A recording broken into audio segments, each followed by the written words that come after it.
Nahas pesawat N28JV di Elmina Shah Alam baru-baru ini menggemparkan seluruh negara.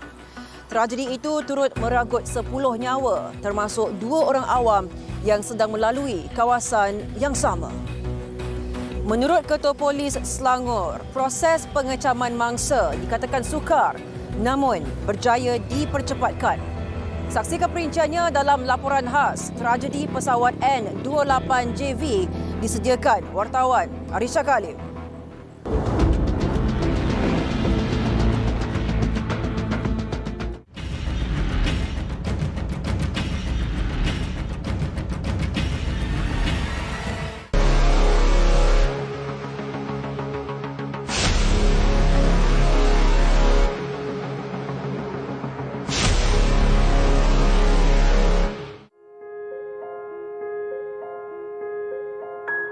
Berita duka menyelubungi negara apabila sebuah pesawat Beechcraft 390 Premier 1 dilaporkan terhempas serta musnah terbakar di Elmina Central Park Seksyen U16 Shah Alam pada 17 Ogos lalu. Kejadian tersebut telah meragut 10 nyawa, terdiri daripada 6 penumpang termasuk seorang ahli Dewan Undangan Negeri Pelangai, Datuk Seri Johari Harun, serta 2 kru penerbangan dan 2 pengguna jalan raya.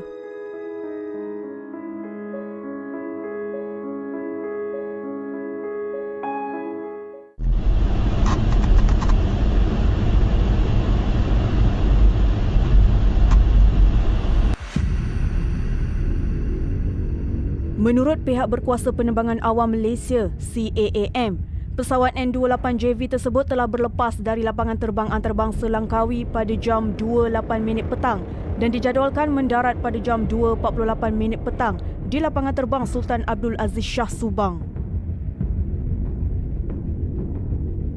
Kira-kira jam 2.50 petang, Menara Kawalan Trafik Udara telah mengesan kepulan asap dari lokasi nahas namun tiada panggilan kecemasan daripada pesawat berkenaan.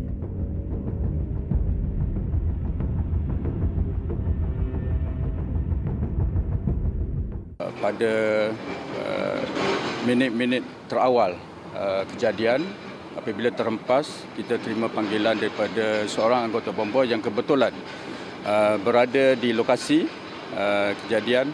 Pihak bomba, jentera yang pertama sampai agak cepat, memang cepat, dan tindakan pantas anggota pemadaman yang terdiri daripada 7 orang pegawai terus membuat pemadaman di lokasi dan berjaya memadam kebakaran dalam tempoh 7 minit.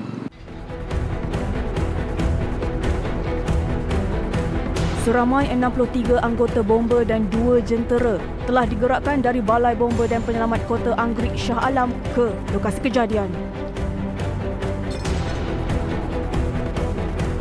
Menurut Pengarah Jabatan Bomba dan Penyelamat Negeri Selangor, Wan Mat Razali Wan Ismail, kerosin atau minyak jenis Jet A1 yang digunakan pesawat tersebut dianggap berbahaya kerana mampu menyemarakkan api jika tidak dipadam terlebih dahulu.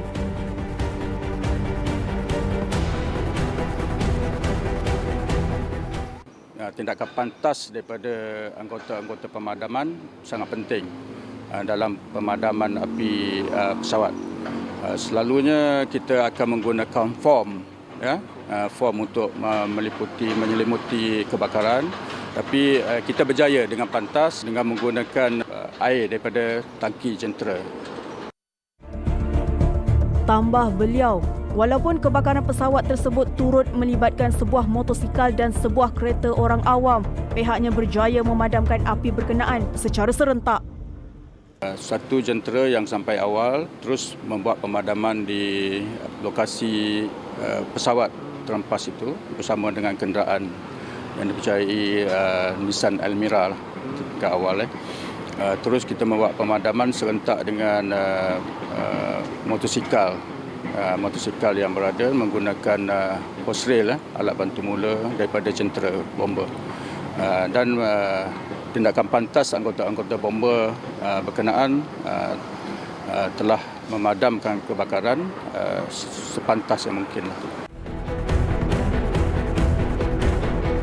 Operasi mencari dan menyelamat SAR tersebut turut dijalankan bersama 177 anggota dari Jabatan Pertahanan Awam Malaysia, Jabatan Penerbangan Awam, Majlis Bandaraya Shah Alam dan Polis Diraja Malaysia.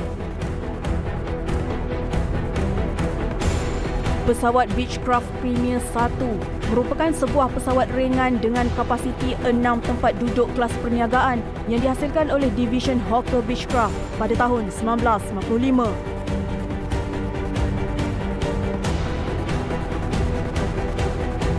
Pesawat yang dikendalikan oleh jet Valley Sendian Berhad tersebut turut dilaporkan mempunyai kelajuan maksimum hingga 840 km sejam dan dikatakan mampu bergerak pada satu masa dengan jarak penerbangan maksimum sekitar 2,500 km.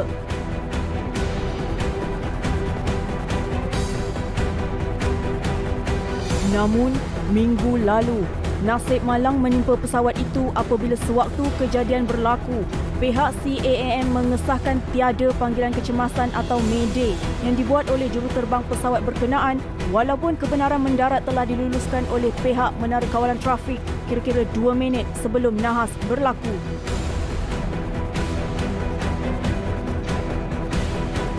Berdasarkan pemerhatian bekas pegawai penyiasat Tentera Udara Diraja Malaysia, Kapten Abdul Rahman Omar Tun Muhammad Hanif, menerusi beberapa rakaman video yang tular di media sosial menjelaskan. Pesawat sedang membuat penerbangan bersedia untuk mendarat turun dan besar kemungkinan masa itu kedua-dua orang juruterbang sedang membuat pre-landing check dan sebagainya. Jadi apabila berlaku kejadian ini, yang pertama aviate, menerbangkan, navigate, ya, untuk mencari tempat yang selamat ataupun cuba pulang ke landasan, dan yang ketiga ialah communicate. Jadi kalau kita tengok dalam kejadian tersebut berlaku dengan agak pantas, ya, kurang daripada 10 saat. Pada saya daripada saat hilang kawalan hinggalah ke saat terhempas tu, kedua-dua juruterbang masih cuba untuk nak mengawal pesawat. Dalam pada itu, Kapten Rahmat Omar turut berpendapat antara faktor seperti kerosakan enjin, ketidakseimbangan pesawat dan kawalan pesawat tergendala boleh menjadi antara punca sesebuah pesawat itu hilang kawalan.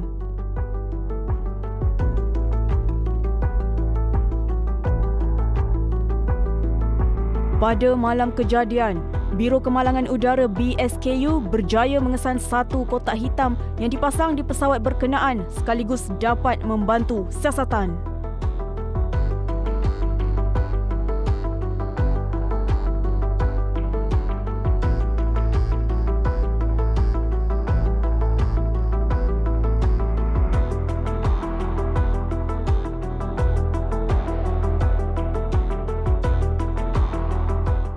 Kita mendapat offer ataupun technical assistant daripada pihak TSIB, Technical Transport Safety Investigation Bureau, pihak Singapura. Dan pakar-pakar mereka juga datang ke Malaysia pada hari yang sama. Dan pada hari Sabtu yang lalu, peralatan tersebut, recorder tersebut telah dibuka untuk mendapatkan memory plug tersebut. Dengan menggunakan cockpit voice recorder tu, kita boleh mendengar nombor satu, perbualan terakhir, ya, apa yang mungkin diteriak oleh juruterbang tersebut. Yang keduanya ialah kita boleh mendengar bunyi alat-alat penggera yang ada. Kalau ada alarm sistem dan sebagainya, kita boleh dengar bunyi yang keluar, dan daripada situ kita boleh menambah kepada analisa siasatan kita. Yang ketiga ialah bunyi-bunyi di latar belakang, macam bunyi enjin, kalau ada bunyi hentaman dan sebagainya, mungkin cockpit voice recorder dia boleh pick up. Dilaporkan tragedi ini merupakan insiden kedua berlaku di kawasan Elmina apabila tragedi pertama membabitkan Japan Airlines Flight 715 yang mengorbankan 34 nyawa pada 27 September 1977. Nahas dipercayai berpunca daripada keadaan cuaca yang buruk menyebabkan juruterbang menerbangkan pesawat di bawah altitude penurunan minimum tanpa melihat landasan mengakibatkan kapal terbang tersebut jatuh terhempas.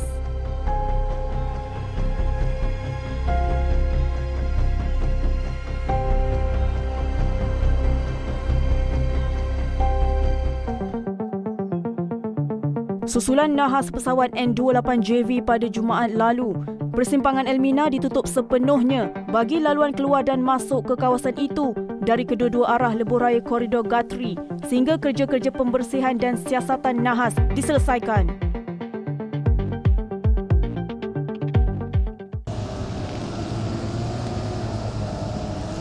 Keluasan kejadian atau crash point, nahas pesawat berkenaan terhempas di lokasi ini dianggarkan seluas kira-kira 1,500 meter dan dalam masa yang sama, lokasi bingkai pesawat ini telah ditutup dengan kanvas gergasi dan dikawal rapi oleh pihak polis selama 24 jam bagi mengelak dari diceroboh atau diganggu oleh orang awam. Penutupan jalan tersebut turut menyebabkan kesesakan lalu lintas dipercayai melebihi radius 5 km termasuk penduduk yang berada di Bukit Subang dan Denai Alam. Pagi ni saya balik hantar anak macam biasa lah sekolah, tapi jalan jam daripada rumah saya tu nak ke Denai Alam ni, traffic light yang Denai Alam tu lah. Nak ke Bulatan tu dah sejam lebih kot lah. Jadi banyak orang tumpu laluan daripada Denai Alam tengah, jalan tengah tu. Jalan utama lah itu. Saya tak cakap lah, tapi apa yang saya rasa lah, saya sendiri rasa mungkin arwah yang bawa pilot ni mungkin dia ada lencong lah. Lencong kat jalan sini tak ramai orang kan. Kalau kata dia teruskan ke nak turun ke landing tu, situ banyak rumah bang. Dalam pukul 2.45 dengan apa benda macam meletup.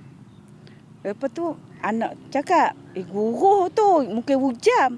Saja tengok kat luar, tengok dah asap dah apa? Dah berkepur dah. Kuat lah kat dengar. Kuat lah. Dengar dah 3 kali rasa bunyi. Oh, 3 kali. Lepas tu akak tu pergi tengoklah kat bawah apa? Kat tepi tu tengok dah asap dah naik dah. Menurut Timbalan Ketua Zon Shah Alam Jabatan Bomba dan Penyelamat Malaysia Negeri Selangor, Syamsul Ma'arif Saibani, kerja-kerja pembersihan yang dijalankan di lokasi kejadian melibatkan 3 jentera. Kerja-kerja pembersihan telah dilaksanakan oleh pihak bomba, penyucian jalan di mana ada sisa-sisa bangkai kapal terbang dan juga serpihan-serpihan yang berkenaan kita buang ke tepi dan dikumpulkan untuk dijalankan siasatan.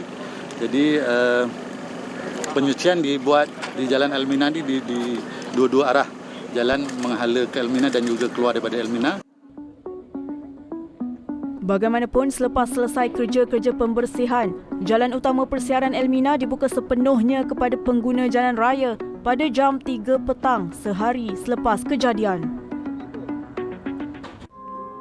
Sementara itu, suasana hiba menyelubungi perkarangan Hospital Tengku Ampuan Rahimah apabila salah seorang ahli keluarga mangsa iaitu pemandu P-Hailing Allahyarham Syarifuddin Syahari tiba dari Arau Perlis bagi mengetahui perkembangan terkini. Kemarin saya dapat berita tengok gambar, tak sangka kata adik saya dengar adik yang nombor 3 tu memang kecil. Amandin dah tak ada. Hantu ya. Masa soalan macam mana, arwah soalan macam mana? Dia amat baik. Hospital kot cakap dengan suami. Kata hari Isnin. Boleh ha? Hari Isnin. Saya juga ingin memulakan Jabatan Khidmat Malaysia sedang bekerja keras lagi untuk menghasilkan keputusan bagi sampel-sampel yang lain sekiranya ada, dan kita akan buat penilaian untuk kenal pasti dan menyerahkan mayat-mayat yang lain kepada waris dalam masa yang terdekat lah.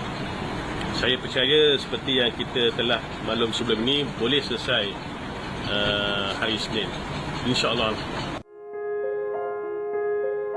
Rentetan itu, kesemua 10 mayat mangsa telah dituntut keluarga masing-masing pada 20 dan 21 Ogos selepas ujian DNA berjaya dipadankan. Sehingga kini, seramai 10 pakar penerbangan dari Amerika Syarikat tiba di lokasi kejadian pada 21 Ogos bagi membantu siasatan dalam memeriksa bangkai pesawat untuk mengenal pasti punca nahas berlaku. Laporan Arisha Kalim 999.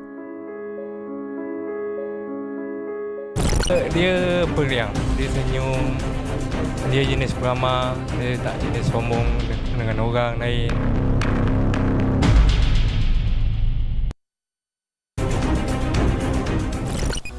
Sejak hari pertama kejadian nahas di Elmina, suasana duka itu turut dirakam kru 999 di Hospital Ampuan Rahimah Kelang. Keluarga mangsa terlibat menanti penuh sabar bagi proses tuntutan mayat. Seorang daripada mangsa yang juga penunggang e-hailing, Muhammad Hafiz Muhammad Saleh, antara mayat yang terawal diserahkan kepada waris. Saksikan perinciannya bersama wartawan Ainul Abdul Rauf yang turut berada di lokasi kejadian. 10 mangsa terkorban apabila sebuah pesawat sewa khas terhempas di lebuhraya Guthrie berhampiran kawasan perumahan Elmina Shah Alam. Identiti 6 penumpang dalam pesawat malang yang telah disahkan adalah Ahli Dewan Undangan Negeri Pelangai Datuk Seri Johari Harun serta 5 lagi mangsa iaitu Khairil Azwan Jamaluddin, Syahrul Amir Omar, Naim Fawaz Muhammad Muaidi, Muhammad Taufik Muhammad Zaki dan Idris Abdul Talib Ramali. Manakala, 2 lagi mangsa yang merupakan kru pesawat terbabit ialah Syahrul Kamal Roslan dan Haikal Aras Abdul Azim. Nahas yang berlaku pada jam 2.53 petang itu turut mengorbankan 2 orang awam iaitu Syarifuddin Syahari, seorang pemandu e-hailing dan seorang penghantar makanan berusia 32 tahun. Penunggang motosikal yang maut dalam nahas pesawat terhempas di lebuhraya Guthrie dekat Elmina Shah Alam, Muhammad Hafiz Muhammad Saleh.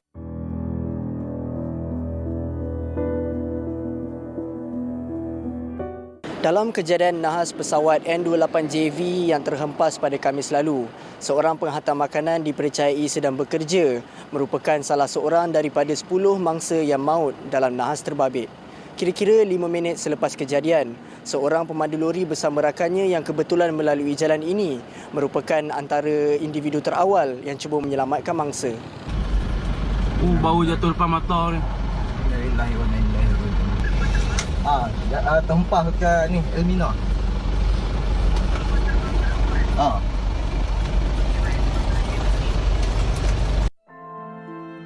Ketika kejadian, lelaki berusia 32 tahun itu dikatakan dalam keadaan cemas dan tidak menyangka pesawat yang dilihat berlegar di ruang udara terhempas dalam sekelip mata.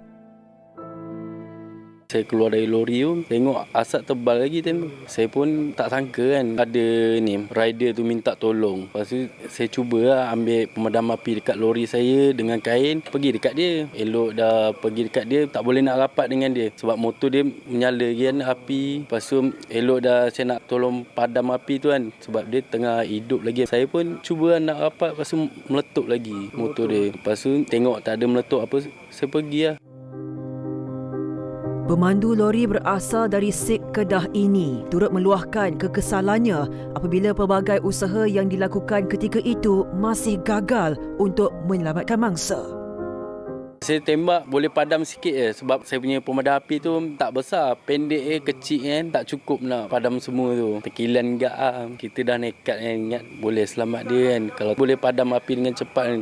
Dia yang ketika itu dalam perjalanan menuju ke Country Homes Rawang mendakwa dirinya tetap berusaha meminta bantuan daripada pemandu lori lain sejurus melihat api yang masih marak. Saya panggil ni kawan saya Naim, cakap tolong lah cakap. Lepas tu dia call minta bantuan tu lah.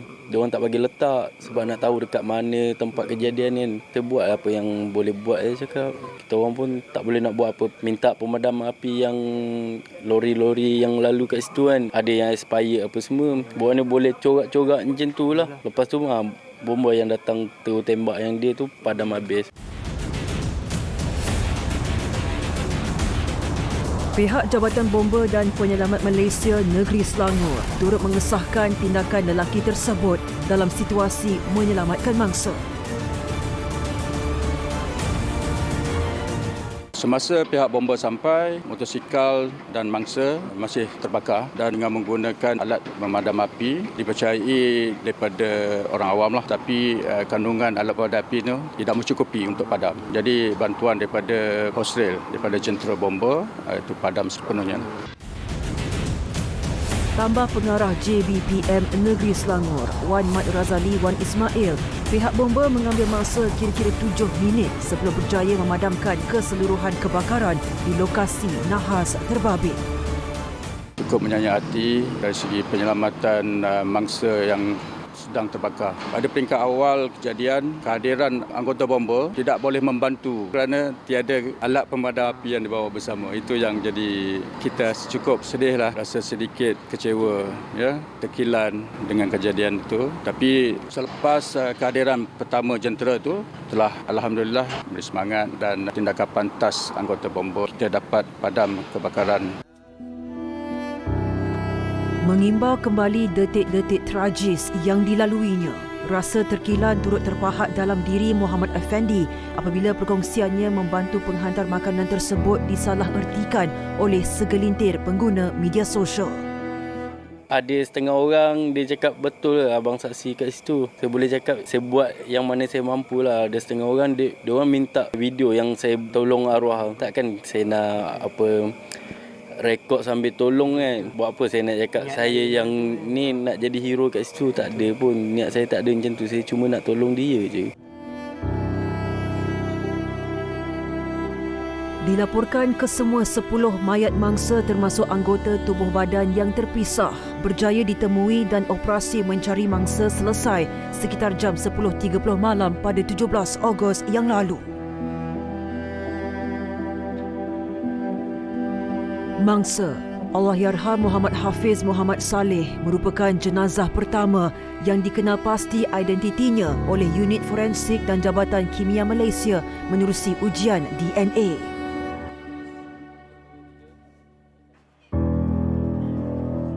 Pada pagi ini kita telah putuskan satu mayat yang bertanda HR 001 dikenal pasti secara positif adalah Muhammad Hafiz bin Muhammad Saleh, iaitu foot rider yang menunggang motosikal dalam insiden tersebut. Jenazah ini kita akan serahkan pada pagi ini. Kita pun telah maklum pada waris keluarga iaitu ayah arwah ni. Muhammad Saleh Othman, 57 tahun, bapa kepada graduan ijazah kejuruteraan pembinaan awam tersebut, hadir ke Hospital Tengku Ampuan Rahimah Kelang bersama isterinya bagi menuntut jenazah mangsa. Khamis malam Jumaat tu saya dah ada sini. Semalam berapa? 12 lah. Pukul 12 saya pergi ke Jabat Polis Shah Alam sampai pukul 3 pagi lah. Buat urusan, buat report kan. Sampai pukul 3 pagi lah. Tengok urusan mayat dari JAIS, kalau cepat mungkin lah. Tapi pihak waris pun kalau boleh nak cepat lah. Di sini pihak JAIS dah ambil semua. Saya urusan semua pihak JAIS. Saya tak ada ni lah. Cuma urusan tu dari pihak kerjasama polis dengan JAIS. Jenazah Allahyarham Muhammad Hafiz kemudiannya diserahkan kepada pihak JAIS untuk dimandikan dan dikafankan di Masjid Jami' Ar-Rahimiyah Kelang. Saya sahabat dia lah. Agak lama pengenalan kami, semua macam satu keluarga lah. Dia periang, dia senyum. Dia jenis peramah, dia tak jenis sombong dengan orang lain. Tu saya tak ada kata apa, memang dia yang baik. Arwah memang baik. Memang sedih sebab kami selalu melepak. Kira kami semua ni walaupun masing-masing sibuk dengan kerja order, tapi bila melepak makan apa semua kira rapat jugalah. Masing-masing tahu tanya masalah masing-masing. Rakan mangsa Muhammad Rosmaini Sahlan berusia 42 tahun mendakwa sukar menerima hakikat bahawa penunggang motosikal yang terlibat dalam nahas terbabit merupakan rakan baiknya. Dapat tahu berita tu, masa tu saya dekat rumah. Lepas tu kita orang ada grup WhatsApp. So dapat voice message daripada seorang kawan ni. Dia kata, ni bukan hurauan. Ini betul-betul arwah dah tak ada. Rider yang meninggal dekat lokasi kapal terbang tu jatuh. Memang terkejut lah. Kita orang terus berkumpul dekat kita orang punya port lepak kan. Kat situ semua menangis lah. Tak boleh tahan lah. Memang terkejut lah. Memang tak sangka dia. Tak percaya lah. Dia yang terlibat.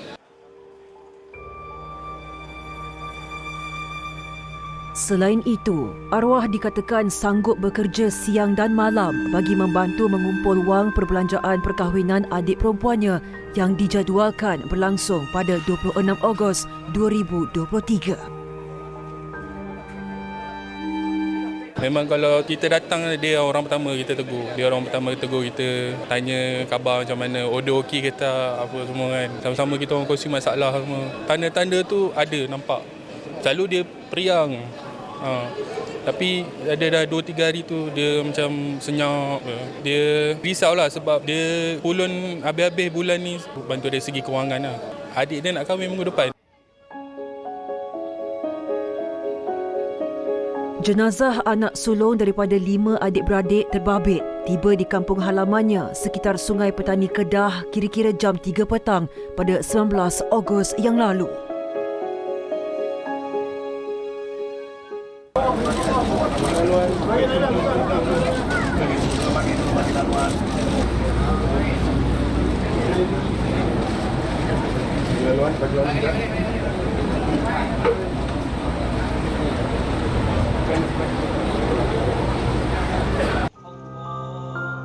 Suasana sedih menyelubungi Masjid Al-Huda Kampung Jerong Sungai Petani dengan kehadiran lebih 1,000 orang termasuk saudara mara dan masyarakat setempat bagi memberikan penghormatan terakhir kepada Allahyarham.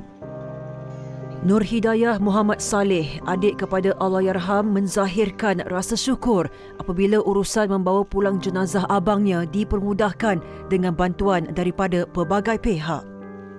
Minggu lepas bila ayah cakap, abang nak balik awal. Cakap, abang nak balik awal. Okey, tak apa, kita tengok abang balik awal. So,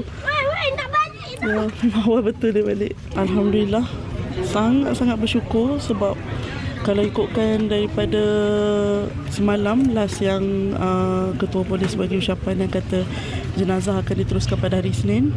So kami memang time tu semua ahli keluarga memang berdoa sungguh-sungguh sebab kami kesian kat abang. So dalam hati semua macam cakap mudah-mudahan abang boleh balik. Jenazah penunggang motosikal yang maut dalam nahas pesawat terhempas di Elmina selamat dikebumikan di Sungai Petani Kedah petang tadi. Jenazah Allahyarham Muhammad Hafiz Muhammad Saleh yang pertama dibawa keluar dari Hospital Tengku Ampuan Rahimah Kelang. Tahan tali. Pelan-pelan okey. Sama-sama.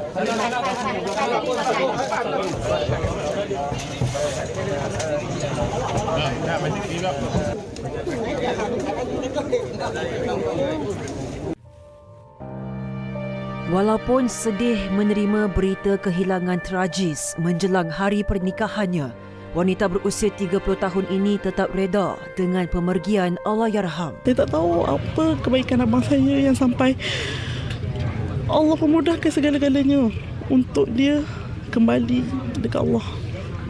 Tapi tak apalah, kami sekeluarga reda.